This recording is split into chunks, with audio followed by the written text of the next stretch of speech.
week, again by Brother Darrell Johns. I love listening to him. But he preached a fabulous message, and I thought about teaching the whole lesson, but it was an hour and 20 minutes long. And what he said in the last 10 minutes of that sermon just struck a chord, and I never thought about it before. But he talked about the Apostle John and said some things about him that I took it to heart and put together this Bible study based on what he said in those 5 or 10 minutes, looking at the life of John. And there's some things I want us to just consider this morning about John. And I wanted to start in John chapter 13. This is the disciples in the upper room with Jesus.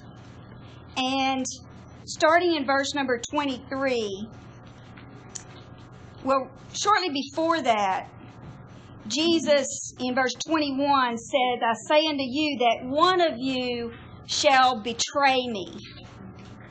So he told them straight up, one of you is going to betray me.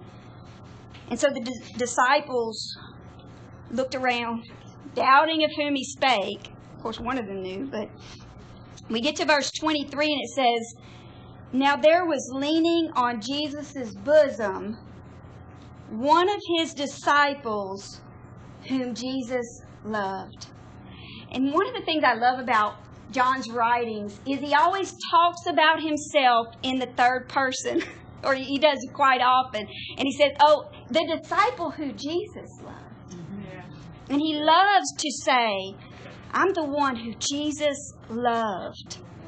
And so here he does it again. He does it about half a dozen times in the book of John. And we're going to look at many of them, but there was leaning on Jesus' bosom.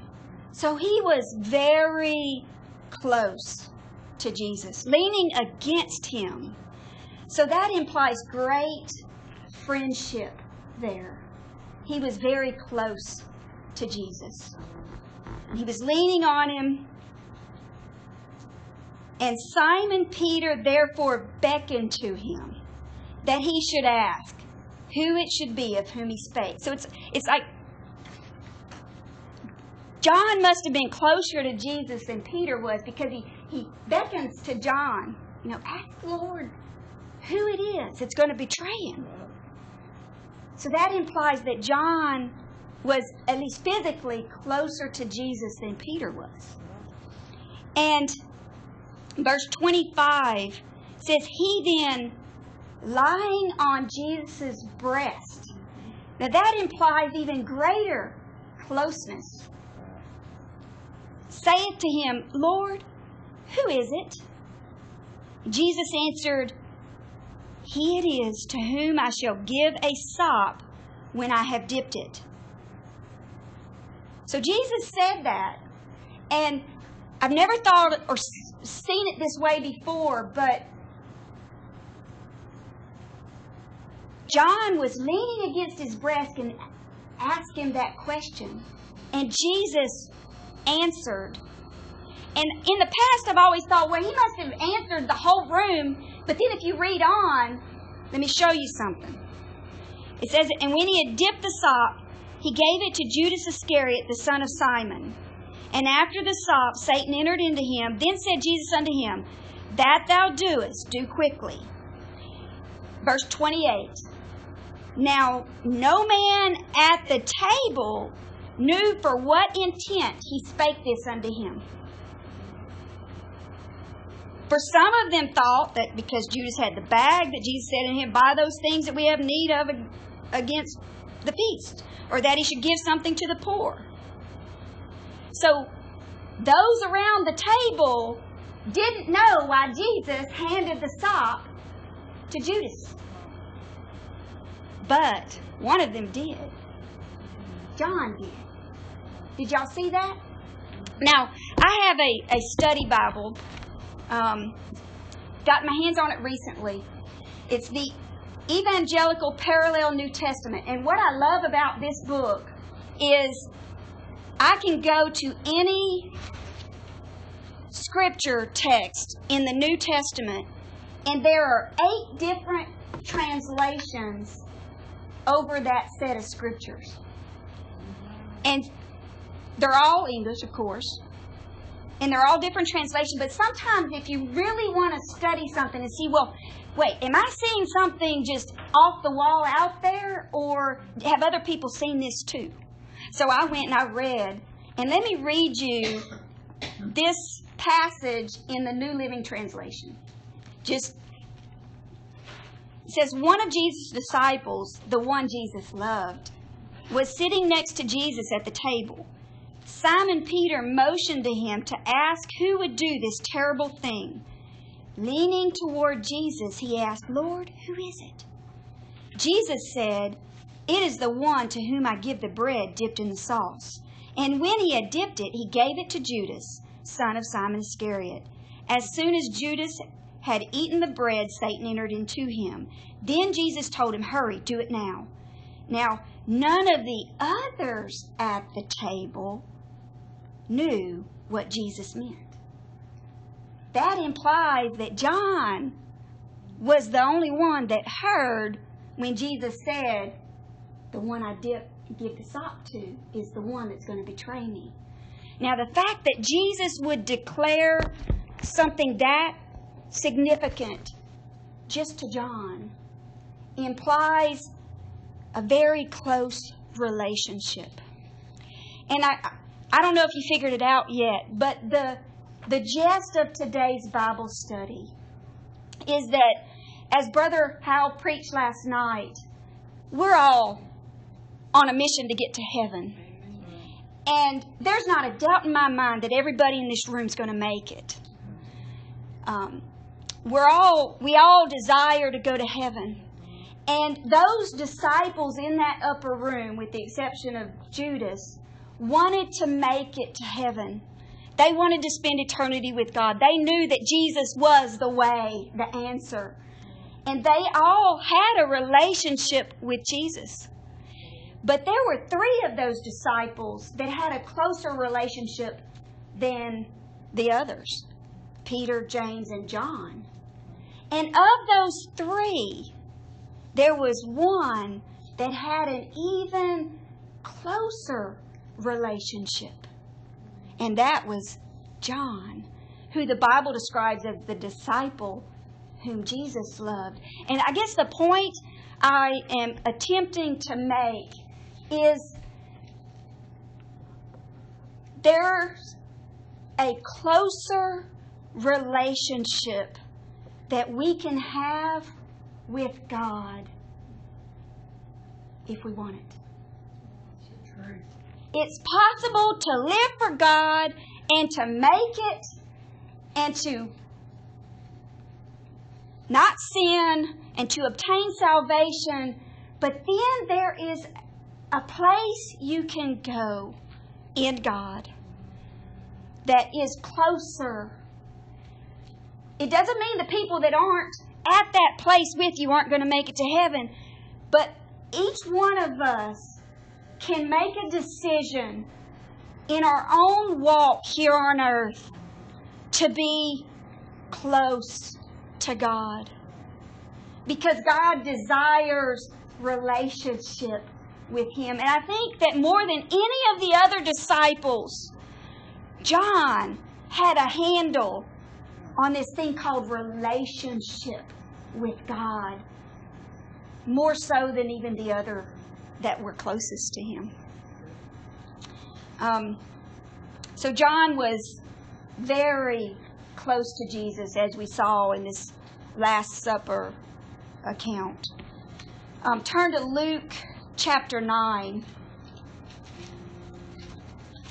Now, lest you think John was some saint above all saints, John chapter 9, starting at verse 52, we have an account where Jesus and the disciples are passing through the land, and in verse 52, and sent messengers before his face, and they went and entered into a village of the Samaritans to make ready for Jesus.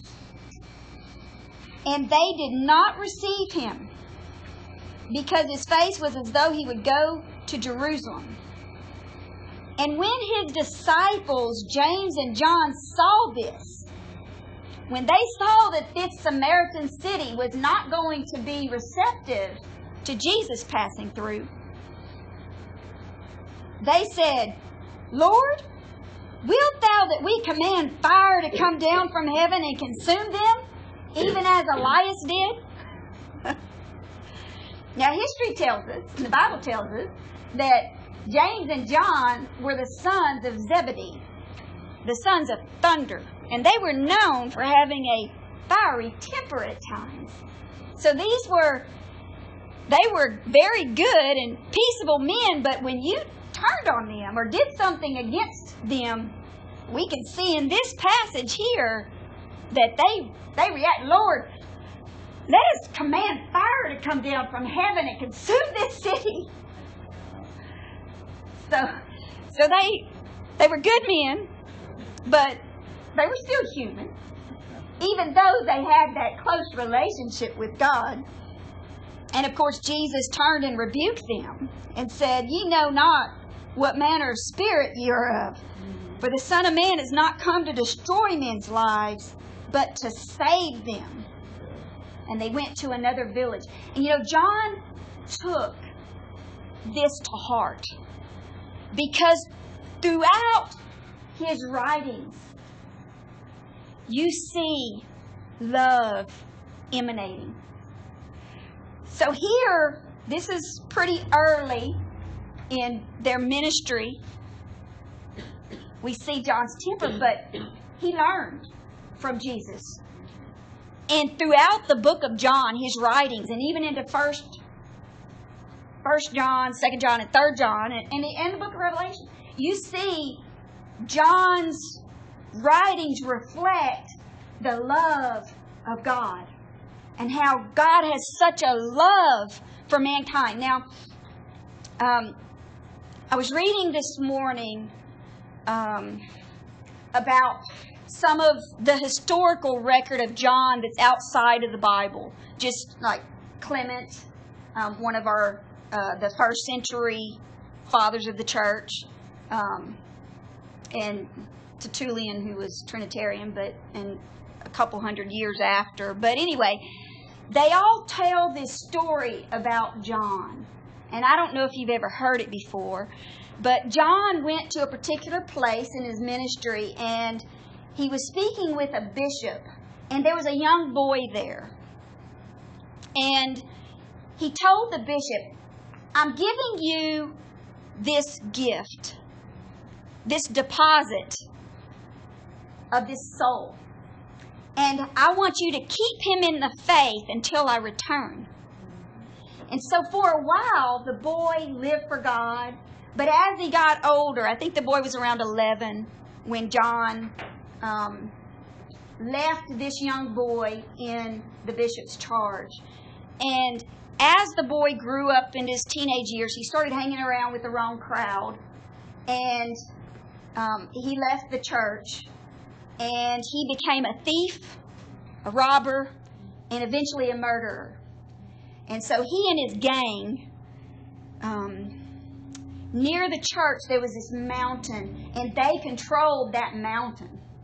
And they would wreak havoc on people who would try to go to the church, and they were constantly robbing people and stealing from them. It was terrible. Well, John eventually returned back, and he asked the bishop if he had kept well the deposit that John had left. And at first the bishop was like, deposit of money? I'm confused here.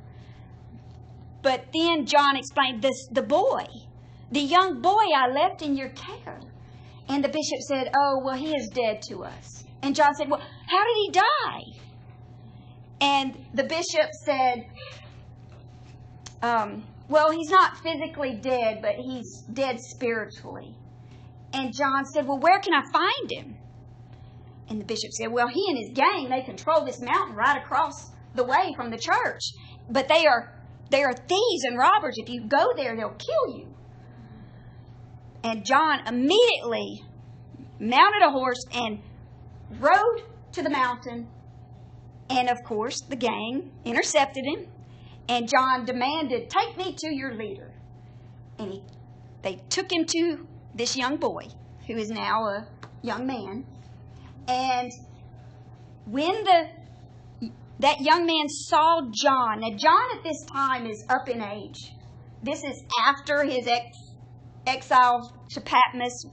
I don't know if you know the history, but John was exiled to Patmos right after the leader of the, I guess it was Rome at the time, had commanded for him to be killed. As Brother Howell mentioned last night, he said, boil him in oil. And miraculously, when they attempted to boil John in oil, he came out unhurt. And so that was, everybody that was witness to that believed. And the historical record bears this out. But so there was that great miracle of God protecting John when they tried to martyr him. And because that leader at the time could not kill him, he exiled him to Patmos. And that leader eventually died and someone else took his place. Well, the leader that took his place pardoned John and released him from his exile in Patmos. And so John is a much older man now. He lived to be 99 years old. But he was a much older man now, but he went around ministering to the churches after his exile on Patmos. And this is an accounting in the historical record. It's also mentioned in Fox's Book of Martyrs. If you've ever read that, it's fascinating writing. But this story is told in Fox's Book of Martyrs as well.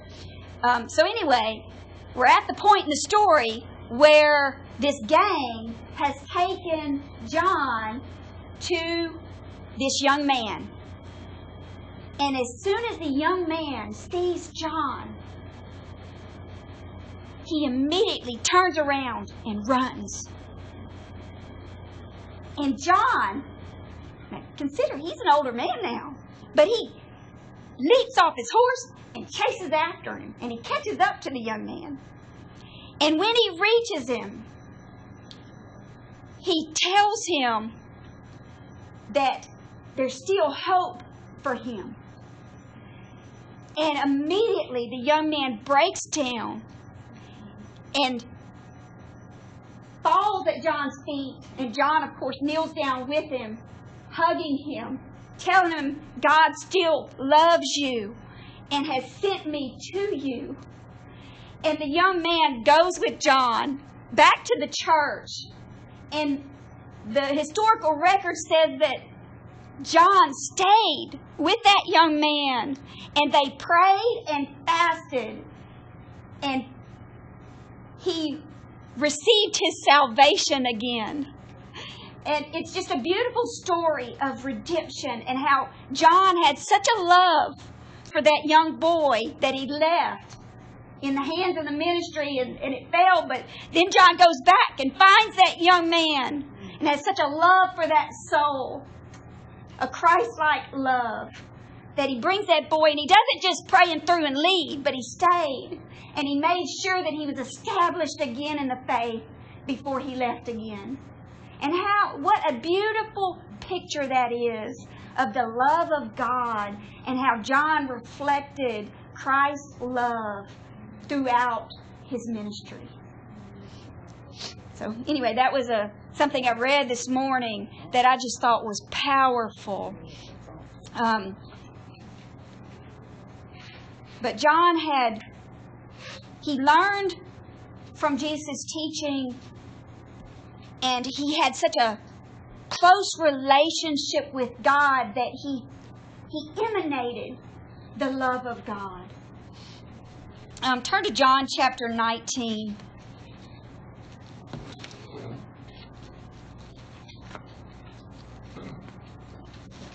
John chapter 19, starting at verse 26.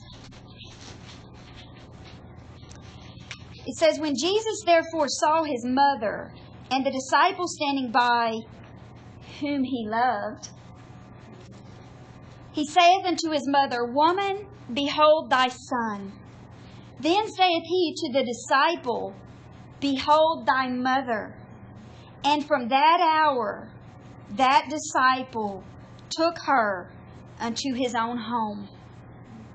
Did you catch that? Jesus entrusted John with the care of his mother. And John was so close to Jesus that from that very hour, he took in Mary as his own and made sure that she was taken care of. And another thing to note from this is, if you go back to verse 25, notice it says, Now there stood by the cross of Jesus his mother and his mother's sister Mary, the wife of Cleopas, and Mary Magdalene. And when Jesus saw his mother and the disciples standing by, notice there were no other disciples mentioned that were standing by. And if you read the other Gospels, none of them mention any other disciples there at the crucifixion. But John had such a close relationship with Jesus. He was there for him in his darkest hour. So he had a closeness that even the other disciples didn't have. All of them were going to make it to heaven, but John just had that closer relationship. Looking at the next chapter, it says, The first day of the week cometh Mary Magdalene early, when it was yet dark, unto the sepulchre, and seeth the stone taken away from the sepulchre. Then she runneth and cometh to Simon Peter, and to the other disciple whom Jesus loved. I love how it says that. And saith unto them, They've taken away the Lord out of the sepulchre, and we know not where they have laid him. Peter therefore went forth, and that other disciple, and came to the sepulchre. So they ran both together, and the other disciple did outrun Peter. I love how John threw that in there. I'm a faster runner than him. And came first to the sepulchre, and he, stooping down and looking in, saw the linen clothes lying, yet went he not in. Then cometh Simon Peter following him, he had to say it again, and went in unto the sepulchre, and seeth the linen clothes lie, and the napkin that was about his head, not lying with the linen cloths, but wrapped together in a place by itself. Then went in also that other disciple, which came first to the sepulchre. And he saw, and he believed. He saw, and he believed. He didn't have to debate it or wonder. When John saw it, now keep in mind, this is 3.5 years of spending time with Jesus. And he was there when Jesus told them what things would come. So when John saw that empty tomb, when he saw it, he believed. When we develop a close relationship with God, when God says it, or when God does it, we believe it. That's what having a close relationship will do. That's the end result of a close relationship. When he saw it, he believed. Moving on to chapter 21, starting at verse number 1, it says, After these things Jesus showed himself again to the disciples at the Sea of Tiberias. And on this wise showed he himself. There were together Simon Peter, and Thomas called Didymus, and Nathanael of Cana in Galilee, and the sons of Zebedee. Again, he speaks of himself in the third person. And 2 other of his disciples. Now Simon Peter saith unto them, I go a-fishing. They say unto him, We also go with thee. And they went forth and entered into a ship immediately, and that night they caught nothing. But when the morning was now come, Jesus stood on the shore. But the disciples knew not that it was Jesus. Then Jesus saith unto them, Children, have ye any meat? They answered him, No. And he said unto them, Cast the net on the right side of the ship, and ye shall find.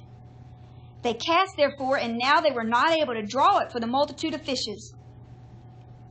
Therefore,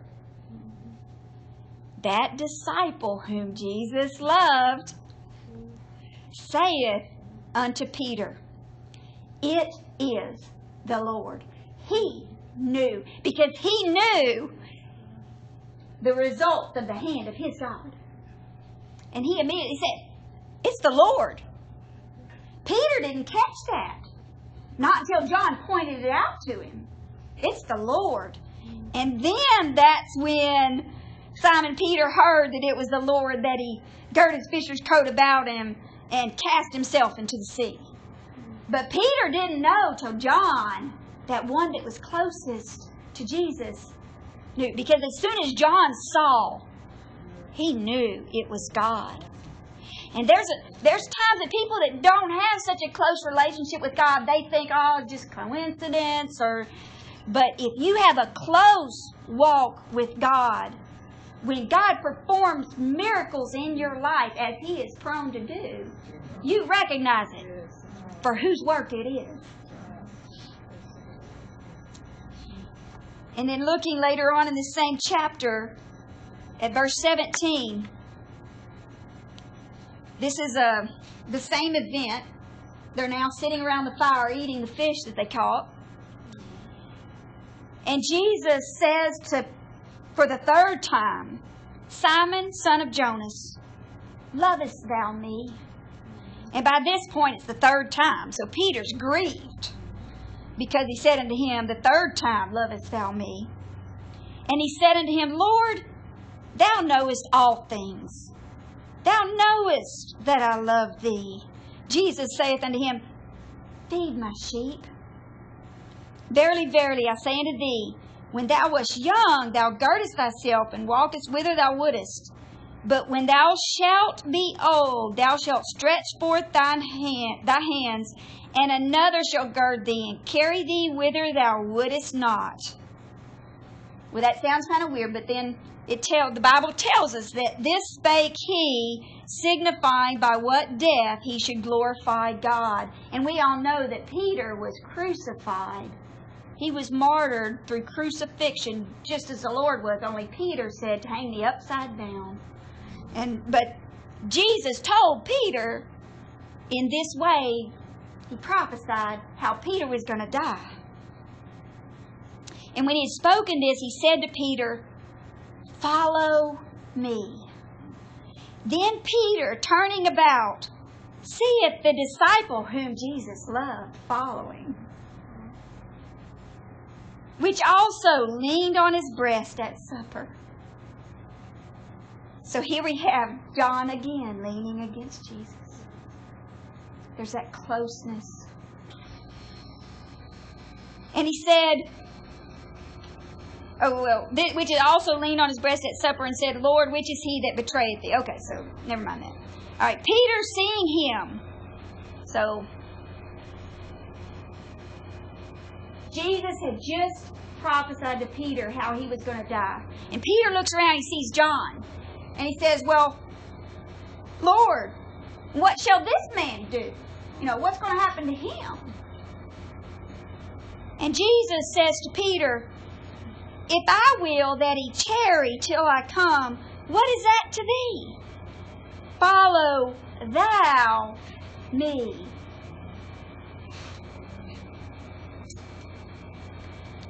Then went this saying abroad among the brethren, that disciple should not die.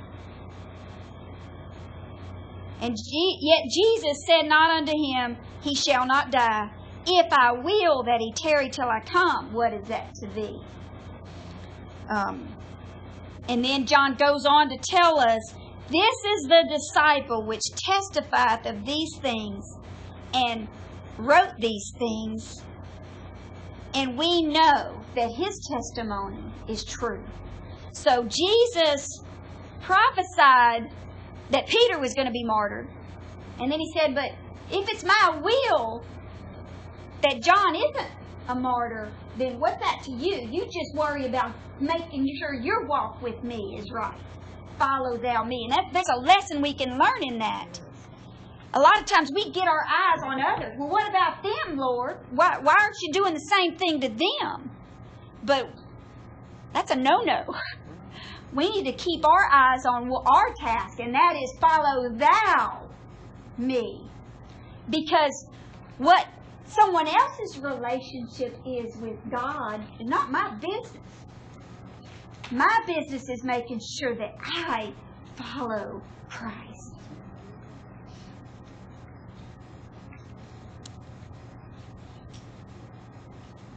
And we know that, I've already mentioned it, John was almost martyred. They tried to boil him in oil, which was a common torture of that day, and throughout the centuries, actually.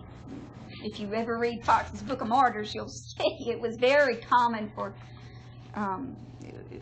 it was a common way that people were martyred for their beliefs. But God kept John unhurt and allowed him to be exiled to Patmos. And as we all know, if you read the book of Revelation, I love the way that it starts, because it tells us that John, he was exiled. He was in exile.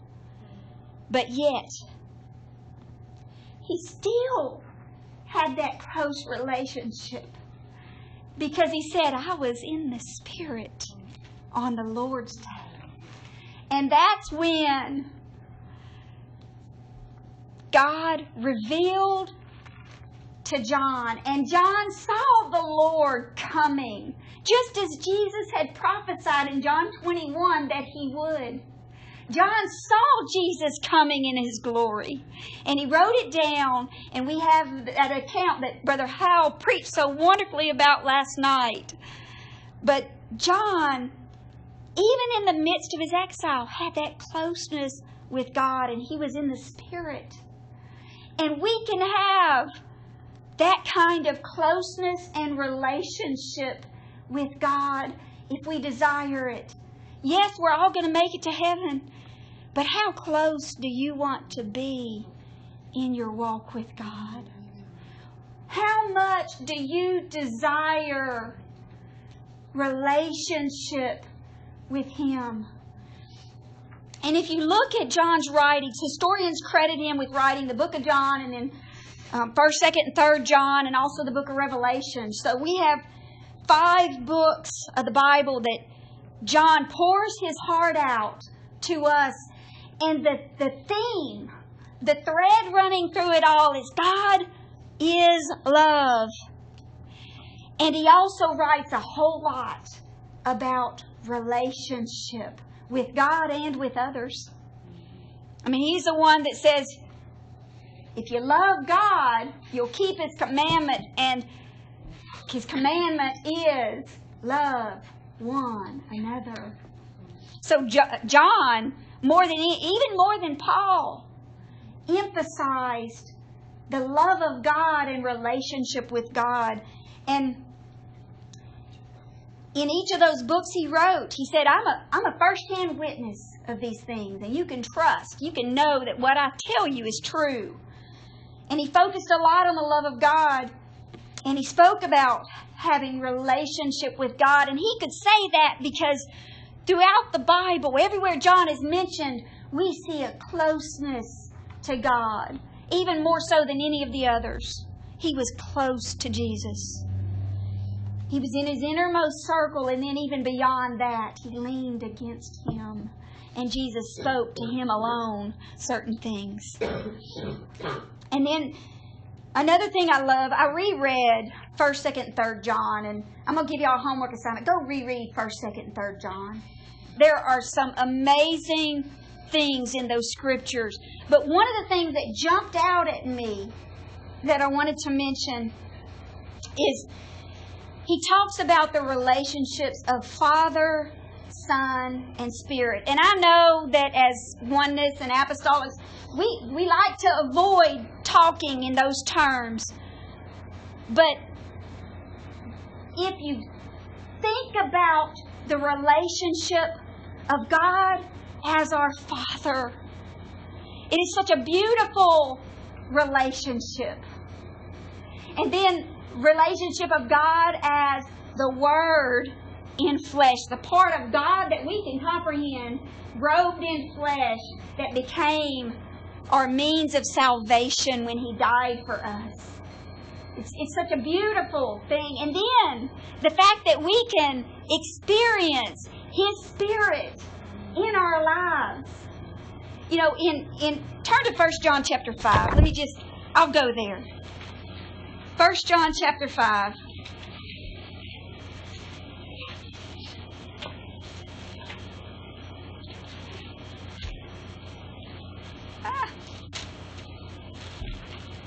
First John chapter 5.